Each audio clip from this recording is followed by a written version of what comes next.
అంతర్జాతీయ రాజకీయాల్లో ఇదొక ట్రెమండస్ టర్నింగ్ పాయింట్. దశాబ్దాలుగా ఎదురు చూస్తున్నటువంటి సెన్సేషనల్ డీల్ ఇప్పుడు కార్యరూపం దాల్చబోతోంది. వాణిజ్య ప్రాతిపాదికన భారత్కి యురేనియం సరఫరా చేసేందుకు ఆస్ట్రేలియా అసలు భారత్ ఆస్ట్రేలియా డీల్లో ఏముంది? ఇండియాకు యురేనియం ఎందుకంత ఇంపార్టెంట్? యురేనియం ఒప్పందం వెనుక వ్యూహం ఏంటి? ఇప్పుడు పాకిస్తాన్ పరిస్థితి ఏంటి? మరి డీటెయిల్గా వీడియోలో చూద్దాం. ముందుగా ప్రధాని నరేంద్ర మోదీ ఆస్ట్రేలియా పర్యటన విజయవంతంగా ముగిసింది. భారత్ 12 ఏళ్ల కల సాకారం కాబోతోంది. మెల్బోర్న్లో ఆస్ట్రేలియా ప్రధాని ఆంటోనీ అల్బనీస్తో జరిగినటువంటి ద్వైపాక్షిక సమావేశంలో రెండు దేశాలు ఏకంగా 18 కీలక ఒప్పందాలపై సంతకాలు చేశాయి. యురేనియం సరఫరాతో పాటు విలువైనటువంటి ఖనిజాలు, పునరుత్పాదక ఇంధనం, బొగ్గు, న్యాచురల్ గ్యాస్, నౌకయాన భద్రత, ఓడల నిర్మాణం, రక్షణ రంగం, విద్య, పెట్టుబడులు, సముద్ర భద్రత, మైనింగ్ వంటి అనేక రంగాల్లో భాగస్వామ్యాన్ని మరింత విస్తరించేందుకు ఇరు దేశాలు అంగీకరించాయి. ఇక ప్రపంచంలోనే అత్యధిక యురేనియం నిల్వలున్నటువంటి దేశం ఆస్ట్రేలియా. ఇప్పుడు ఆ దేశం కమర్షియల్ బేసిస్ పై భారత్కు యురేనియం సరఫరా చేయడానికి ముందుకొచ్చింది. ఇది ఇండియాకు దీర్ఘకాల ఇంధన భద్రతను కల్పించబోతోంది. అంతేకాకుండా అణు విద్యుత్ ఉత్పత్తిని కూడా వేగంగా పెంచేందుకు తోడ్పడుతోంది. ఒకసారి భారత ప్రధాని నరేంద్ర మోదీ అండ్ ఆస్ట్రేలియా ప్రధాని ఇద్దరు కలిసి ఆ ఒప్పందం మీద సంతకం తర్వాత ఆస్ట్రేలియన్ ప్రధాని మాట్లాడుకొచ్చారు. ఆయన ఏం మాట్లాడారో చూద్దాం. The signing of the administrative arrangement to enable uranium exports to India for peaceful purposes under the 2015 Australia-India Nuclear Cooperation Agreement. The arrangement facilitates Australian uranium exports to India to help increase the share of non-fossil fuel power capacity, providing an additional market for the Australian resource. ఇప్పుడు ఒక్కో పాయింట్లో మనం crack చేసే ప్రయత్నం చేద్దాం. అసలు భారత్కి uranium ఎందుకు?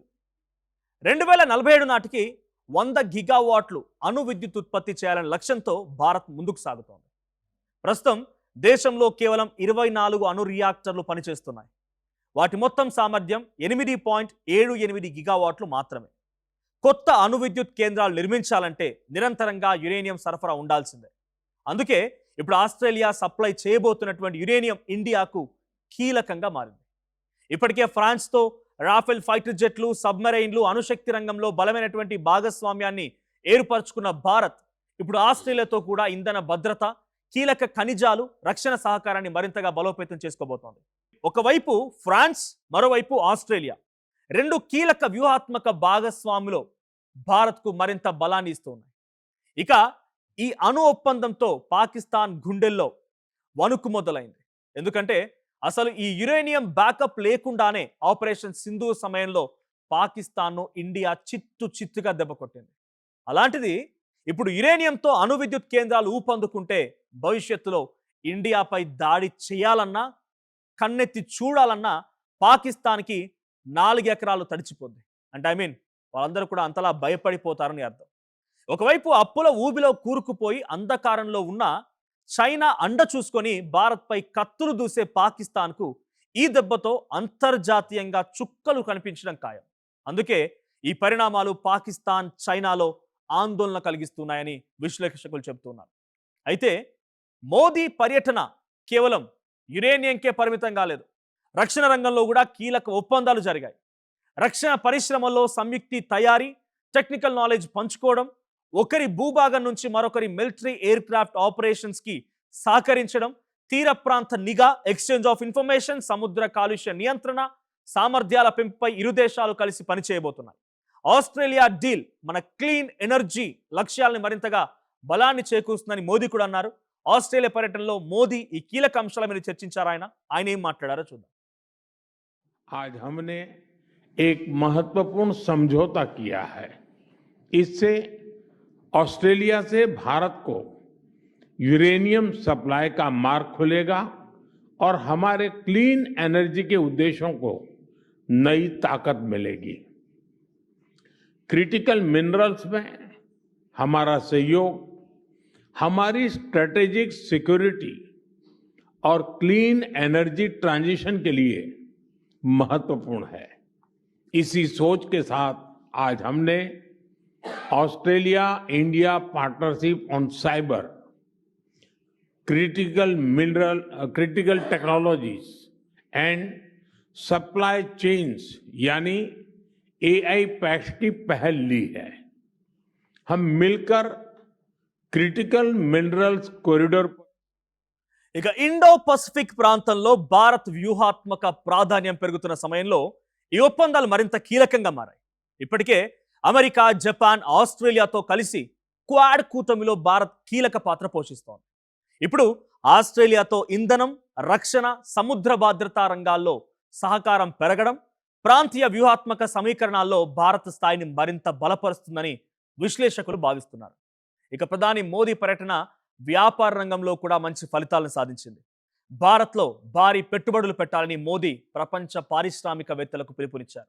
అదే సమయంలో ఆస్ట్రేలియాకు చెందినటువంటి ప్రముఖ పెట్టుబడి సంస్థ భారతదేశంలో వేల కోట్ల రూపాయల పెట్టుబడులు పెట్టినట్టుగా ప్రకటించింది. ఈ నేపథ్యంలోనే మైనింగ్ రంగంలో భువనేశ్వర్లో ప్రత్యేక సెంటర్ ఆఫ్ ఎక్సలెన్స్ ఏర్పాటు చేయబోతున్నారు. విద్యారంగంలో కూడా రెండు దేశాల మధ్య సహకారం పెరుగుతోంది. బెంగళూరులో ఫ్లిండర్స్ యూనివర్సిటీ, గురుగ్రామ్లో విక్టోరియా యూనివర్సిటీ తమ క్యాంపస్లను ఏర్పాటు చేయనున్నాయి. దీంతో భారత విద్యార్థులకి అంతర్జాతీయ స్థాయి విద్య మరింతగా అందుబాటులోకి రాబోతోంది. ఇక మెల్బోర్న్ మీట్స్ మోదీ ఈవెంట్లో ప్రవాస భారతీయులతో ప్రధాని సమావేశమయ్యారు. చిప్స్ నుంచి షిప్స్ వరకు ప్రపంచ తయారీ కేంద్రంగా భారత్ ఎదుగుతోందని ఆయన చెప్పుకొచ్చారు. ప్రపంచంలో ఎక్కడ విపత్తు వచ్చినా దేశాల పాస్పోర్టు రంగు చూడకుండా సహాయం చేయడమే భారత్ విధానం అన్నారు. ఇక ఈ పర్యటనలో మరో విశేషం కూడా జరిగింది. శతాబ్దాల క్రితం భారత్ నుంచి విదేశాలకు వెళ్ళినటువంటి 3 విలువైనటువంటి పురాతన కళాఖండాలని ఆస్ట్రేలియా తిరిగి భారత్కు అప్పగించింది. నంది విగ్రహం, భద్రకాళితో కూడినటువంటి కాంస్య త్రిశూలం, స్కందుడి శిలా విగ్రహాన్ని అధికారికంగా అందజేసింది. ఇదే సమయంలో న్యూజిలాండ్ నుంచి భారత్కు మరో శుభవార్త కూడా వచ్చింది.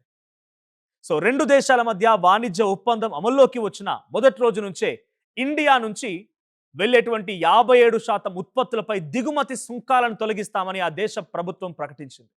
మొత్తంగా చూస్తే ఆస్ట్రేలియా నుంచి వస్తున్నది కేవలం యురేనియం మాత్రమే కాదు, భారత్ భవిష్యత్తు ఇంధన భద్రతకి బలమైనటువంటి హామీ.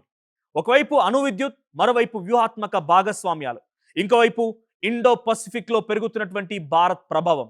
ఈ మూడు కలిసి రాబోయే రోజుల్లో ప్రపంచ వేదికపై భారత్ స్థానాన్ని మరింతగా బలోపేతం చేసే అవకాశం ఉందని విశ్లేషకులు చెప్తున్నారు. సో భారత్ ఇంతటి స్థాయిలో అగ్రగామి దేశంగా అన్నిట్లో ముందుకు వెళ్తున్న తరుణంలో మీ అభిప్రాయం ఏంటి? భారత్ పైన, భారత ప్రధాని మోదీ చేస్తున్నటువంటి పనుల పైన మీ అభిప్రాయం ఏంటో కామెంట్ చేయండి. మరిన్ని ఇంట్రెస్టింగ్ అప్డేట్స్ కోసం వెంటనే ఆర్ స్ట్రీమ్ ని సబ్స్క్రైబ్ చేసుకోండి.